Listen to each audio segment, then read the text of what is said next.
Today we're going to be talking about Base Brett. A lot of drama, a lot of controversy around this project right now. We're going to be covering all sorts of different news and what's really going on, details exactly with this project. So without further ado, let's hop into it. All right, so first things first, looking straight at the numbers, this is ridiculous, guys. 25% down in only the past 24 hours, literally, right? The chart, it's all red pretty much. Even the past 7 days, it's been tanking. And this isn't your usual, like 50% in the past 7 days, the past week. That's ridiculous. Market cap itself, almost 25% down. So this isn't your regular, okay, all meme coins, all shit coins are going down right now. That's just how the market's going. It's literally Brett itself, like, because of all this drama, all this controversy. There's both sides, going back and forth, and there's a lot to dive into. And here is the main problem with Brett. So this is Whale Insider, their official page. Just in, base meme coin Base Brett down 34% in the past 24 hours following a report of how insiders were holding over 81% of the supply at launch. And this was literally just yesterday. Engagement on this is crazy, almost 800,000 views on Twitter, right? This is the thing. If they're insiders, their own team is the one who owns most of the supply, they can just dump this whenever they want. And when a handful of these people control majority of the supply, there's really not much you can do with it, right? They can continue to dump whenever they want. And this goes for any project, not just Brett's, right? So that's like the main controversy going on right now with Brett's. And we'll have to dive a little deeper and decide and see if it's actually going down and pretty much finished, or what's going on next.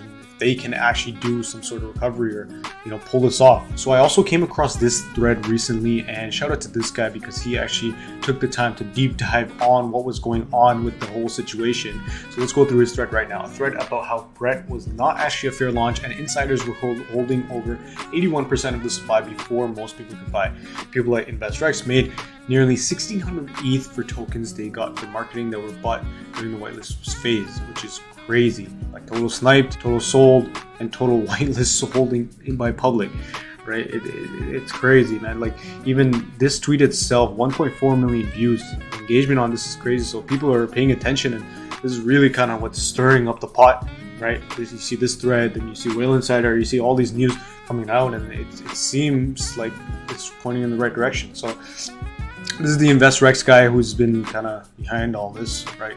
Apparently, and so this person actually went ahead, did all the research, and figured this out. So yesterday, this person pointed out that when Brett launched, there was a short amount of time where only whitelisted wallets could buy. I looked more into it and found that the whitelist addresses were passed into the constructor when the contract was created. So this is fishy stuff. If they're kind of getting wallets pre-selected while kind of finessing in a way, right? Like, this guy dived deeper and actually found the contract source code, seeing this. So it's crazy stuff, guys. So number 3, you can see all the whitelisted wallets by looking at the end of the transaction data when Brett was deployed. There were 139 whitelist wallets altogether. 108 of them bought during the whitelist period, which is a bit fishy, right? So the rest over didn't even buy. So he went through each transaction actually to make sure every transaction. I took the time to map out every transaction made by the whitelist wallets before trading went public, and the results are insane. Over 81% of the supply was held by these wallets before anyone else could buy. So this is basically like, it's a monopoly that they're trying to get over this. 81% is a huge chunk of the market, right? So this is fishy stuff for sure, right? And then he calls out this TikToker who is kind of behind all this, the almost exclusive shows coins. He's being paid to do so. He shows them both on his TikTok and his Telegram channel, right? Same thing, right? So this guy did a whole deep dive, and this is what's really stirring up the pot. Like I said, this has gotten that crazy engagement, and it's just a terrible look on Brett. Like, I'm sure many of you are, and if you're watching this video, you're probably investing in the project and want to kind of support the community, which I understand, but this stuff is this is tangible evidence right here. Like, I'm not sure, and that's the whole thing with meme coins, really. Even you'd want to get in kind of early. Once you won 2x, then you take out your initial investment, right? That way you're not really in a loss. You're just playing with gains at that point, right? And you have to do your own research. You have to be kind of up to date with all these things. And this whole news right now is pretty crazy. Okay, now here's another tweet from this guy who also helped kind of reveal some of the stuff that's going on with Brett. So this tweet actually did pretty well. Same thing, getting a lot of engagement, 260k views. Brett is cooked. Binance and Coinbase will never list a shitcoin where 81% belongs to insiders ready to dump on the heads of their customers. You can't surpass a 1 billion valuation without tier 1 exchanges. That is kind of true, right? Binance, Coinbase, they have this strong reputation. They don't want to involve themselves with listing rug pulls and BS shitcoins like this that come out with so much controversy, right? So forget about any serious support from Base, as the reputation is irreparable damage, and Base will not want to associate itself with such a dirty coin. Again, same thing. As soon as the insiders realize that the situation can't be fixed, they will start selling. Ball that pumped this coin are the slipperiest snakes in this place. Stay away from the scam. Yikes! A lot of stuff. Unfortunately, like this is all unfortunate stuff, right? For the people who were invested in this meme coin, you know, if they're this sucks for them, really, right? But it is good that this is getting brought and put it out into the light, right? That this is stuff the community needs to know. If there's shady stuff going on, 81% is being held by insiders. If this is actually true, like all this evidence is kind of coming out and being shown, like this project's a fail. It's fugazi, right? It doesn't exist. It's garbage. A lot of engagement, a lot of back and forth, a lot of drama in this thread itself, right? A lot of arguments, everything. Man, this is not a good look for sure. Now, even going back to Brett's Twitter page, like they're kind of doubling down on this, right? Even their recent tweets are like, when everyone doubts you, that's when you're most dangerous. Don't forget who the Prince of Base is. And for my Super Saiyan art. Okay, so they're trying to, I guess, revive or, you know, just reassure their community, you know, tweets kind of like this that are still going out. They're getting community noted, right? So let's fire it up. Brett Treasury just burned 500,000 worth of tokens for so many.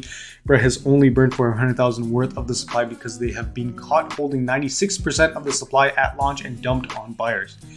So yikes, they're getting actually community noted. It's tough. It's definitely tough, right? I guess for other news, MEX, right?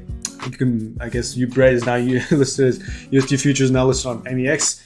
See, trade to share a 10,000 USDT futures bonus pool, right? So they're listed, if you want to trade futures, they're listed over here. So, yeah, this is it's a tough one, right? The situation is definitely not looking good right now for Brett, but that's why it's important, right? That it's so important to kind of keep up to date, see the guy who actually did the research and took the time. Obviously it was tedious and it's like, damn, this guy has a lot of time on his hands, right? But he went through each transaction, you know, dug deeper, right? And it found out that they were doing some fishy stuff, right? So like Luke Belmar falls, no? Altcoin Daily, like big people have their eyes on Brett, right? And it's not a good look for sure. So that being said, you know, this is it's unfortunate, but you know, that's why it's always important to kind of start small, you know, invest a bit, you know, once you make those gains, take out your initial investment, right? That especially with meme coins, especially with things that are so volatile like this, especially in the crypto space. So yeah, that being said, that's the video for today. Quick little overview and kind of drama and controversy, what's going on with Brett exactly, and hope you guys like the video. Make sure to subscribe to the channel if you aren't already. Like the video and leave a comment down below on what projects we should cover next. That's all for this one. We'll see you in the next one. Take care.